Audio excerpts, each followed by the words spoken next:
Est-ce que vous connaissez l'expression avoir un poil dans la main? Ça veut dire être paresseux. C'est-à-dire que la personne n'utilise tellement jamais ses mains qu'un poil a le temps d'y pousser. C'est un petit peu dégueu, mais c'est assez original. Et en matière d'expression, les Français ont beaucoup d'imagination.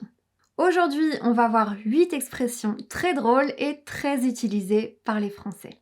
Mais la vraie question, c'est est-ce que vous saurez deviner ce qu'elles signifient? Salut, salut, salut! Bienvenue dans un nouvel épisode de French Mornings. Si vous apprenez le français, vous êtes au bon endroit. Je suis Elisa et sur cette chaîne, je vous aide à améliorer votre français et à parler d'une façon plus naturelle. N'hésitez pas à vous abonner à la chaîne de French Mornings et à activer la cloche pour être au courant des futures vidéos. Aujourd'hui, on va jouer à un jeu.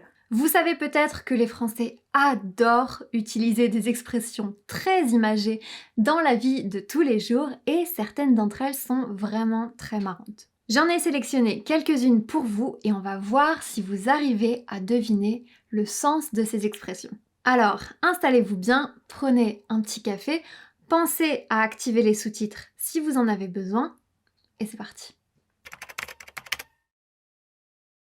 Et on va commencer tout de suite avec la première. On n'est pas à Versailles ici. Est-ce que ça veut dire il faut éteindre la lumière, cet endroit n'est pas beau, ou bien c'est quelque chose de très difficile? C'est pas Versailles ici, ça veut dire il faut éteindre la lumière. C'est une expression que tous les Français connaissent parce que souvent leurs parents leur disent quand ils sont enfants. Quand on est petit et qu'on oublie d'éteindre la lumière, les parents disent « on n'est pas à Versailles ici ». Ça veut dire qu'on ne peut pas garder toutes les lumières de la maison allumées parce que l'électricité coûte cher. Expression numéro 2, faire des chichis. Est-ce que ça veut dire personnaliser un objet, refuser quelque chose en faisant des complications ou vouloir impressionner un groupe de personnes? Faire des chichis, ça veut dire refuser en faisant des complications, en donnant des raisons négatives qui sont pas toujours très valables. Par exemple, à un enfant qui refuse de manger des légumes, on va lui dire « arrête de faire des chichis et finis ton assiette ». Expression numéro 3, ne pas avoir sa langue dans sa poche. Est-ce que ça veut dire parler beaucoup, manger beaucoup ou être autoritaire? La poche, c'est un petit compartiment qu'on trouve dans les vêtements, par exemple une poche de pantalon ou une poche de veste. Et quand on n'a pas sa langue dans sa poche, ça veut dire qu'on n'a pas rangé sa langue et qu'on l'utilise beaucoup pour parler. Et parfois même un peu trop. On va utiliser cette expression pour parler de quelqu'un qui parle parfois sans réfléchir et qui dépasse un peu les limites. Par exemple, c'est une humoriste qui n'a pas sa langue dans sa poche. C'est une expression assez drôle, assez mignonne que j'aime beaucoup. Et dites-moi dans les commentaires s'il existe un équivalent dans votre langue. En ce moment, j'ai recommencé à apprendre l'espagnol et donc j'ai cherché un équivalent mais j'ai pas trouvé. J'ai un peu l'impression de dire ça très souvent sur cette chaîne, mais oui, j'ai recommencé à apprendre l'espagnol. Si vous avez vu ma vidéo sur mes résolutions de début d'année, j'en parlais déjà et j'ai commencé à reprendre des cours avec Lingoda. Lingoda, c'est une plateforme de cours en ligne que j'ai utilisée moi en tant qu'élève et que j'aime beaucoup. Et c'est d'ailleurs pour ça que je vous en parle parce que si c'était pas le cas, je le ferais pas. Donc merci beaucoup à Lingoda de sponsoriser cette vidéo. Et si vous avez envie de faire comme moi, c'est-à-dire d'apprendre une langue de façon assez intensive pendant une certaine période, vous pouvez participer aussi au Lingoda Sprint Challenge. Et en plus, vous pouvez gagner du cashback. Sur Lingoda, vous trouverez des professeurs natifs vraiment sympas qui vous guident tout au long des leçons. La plateforme est vraiment très bien organisée, je trouve que c'est un des gros points positifs de cette plateforme, c'est-à-dire que vous avez un certain nombre de leçons à suivre dans l'ordre et vous pouvez les réserver au fur et à mesure de votre progression.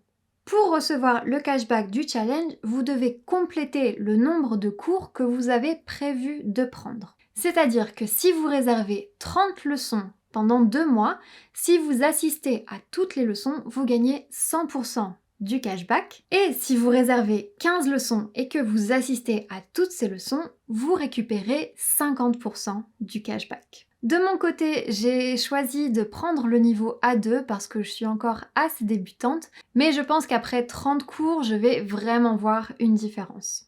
La seule chose dont j'ai peur, c'est que de tout mélanger ensuite avec l'italien. Et malheureusement, je pense que c'est ce qui va se passer. Si jamais vous avez des petits conseils à me donner, dites-moi dans les commentaires. Si vous apprenez le français et que le Lingoda Sprint Challenge vous intéresse, vous pouvez vous inscrire grâce au lien dans la description ou alors en utilisant le code LingoElisa et vous bénéficierez déjà de 20 € de réduction à l'inscription. Et si vous êtes français et que vous regardez cette vidéo, je vous vois. Sachez que sur Lingoda, vous pouvez aussi apprendre l'anglais des affaires, l'allemand et l'espagnol.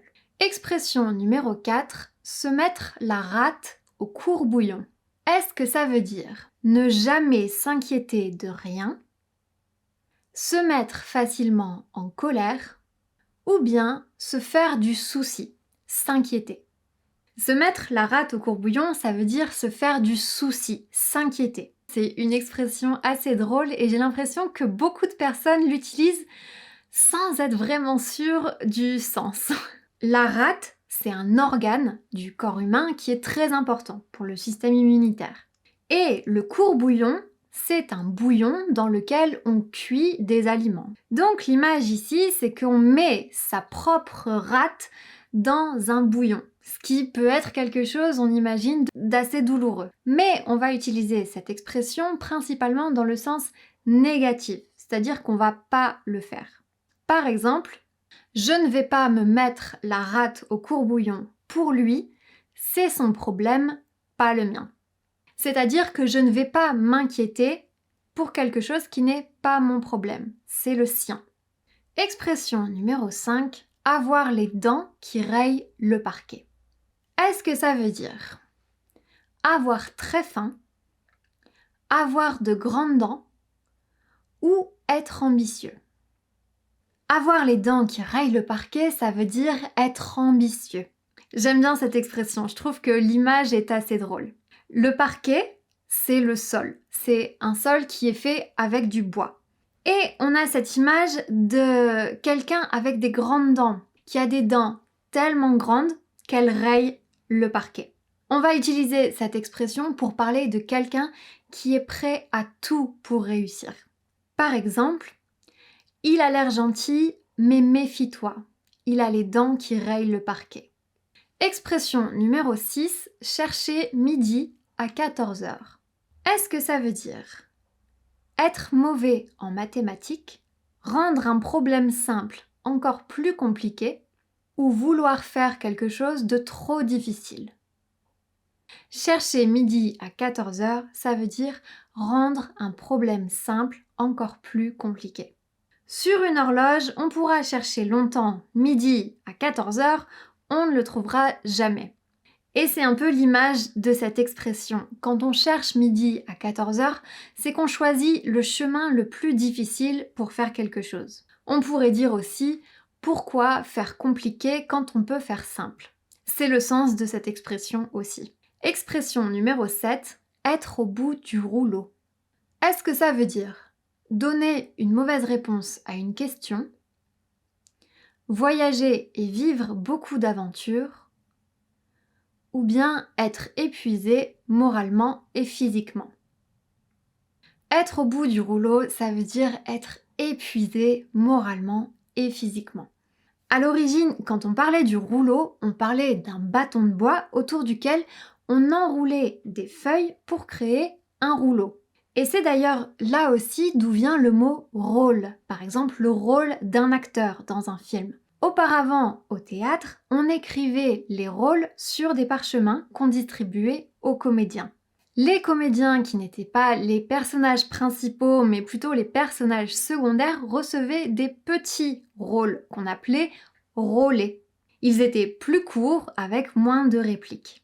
Et quand ils n'avaient plus rien à dire, c'est-à-dire qu'ils avaient dit toutes leurs répliques, on disait qu'ils étaient arrivés au bout du rouleau.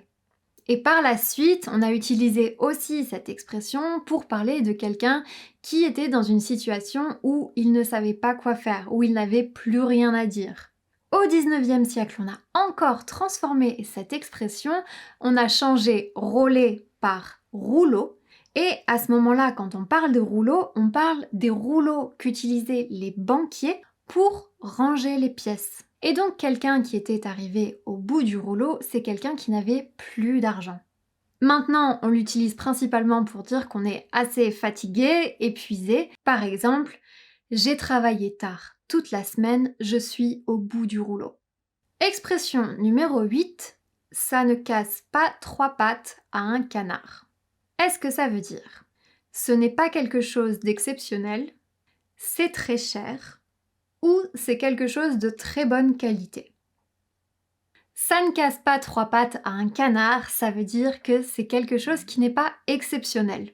C'est une expression beaucoup trop violente dans sa signification, puisqu'on condamne complètement la violence sur les animaux, mais l'idée, c'est qu'un canard, ça n'a que 2 pattes. Et on ne peut en casser que 2. Mais si on pouvait en casser 3, ce serait quelque chose d'incroyable. Donc, quand on utilise cette expression, ça veut dire qu'on est déçu, qu'on s'attendait à quelque chose de mieux. Par exemple, on m'avait dit que c'était un film génial, mais franchement, ça casse pas 3 pattes à un canard. Merci à tous d'avoir regardé cette vidéo. J'espère que ces expressions vous seront utiles. Dites-moi dans les commentaires laquelle vous préférez. Je vous rappelle que vous pouvez aussi télécharger en lien dans la description mon guide de prononciation en français. Et je vous dis à très bientôt.